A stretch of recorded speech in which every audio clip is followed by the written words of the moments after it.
Hi, I'm Emily Drolet. So for my job, I am currently a preschool teacher in the Elk River School District. I teach in an inclusion classroom, 3 to 5 year olds. This is my third year teaching within the school district. Before being a teacher, I worked at Nystrom and Associates, a counseling company, and I did in-home therapy for children and adolescents for about 2 years before becoming a teacher in the school district. So I have a lot of experience with working with children ages 3 to, well, 18.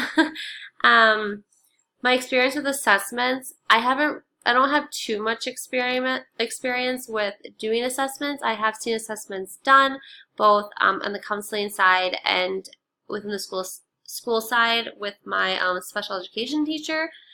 So taking this course, I'm really curious to see how they work and what kind of resources you have to use with them and to complete them. So my first concert, I think it was by the band Zoe Girl back when I was in grade school. But I actually don't really go to too many concerts because I don't really care for concerts. So I don't really remember the most recent one I've gone to besides Zoe Girl. Anyways, I look forward to working with everyone and getting to know everyone in this class.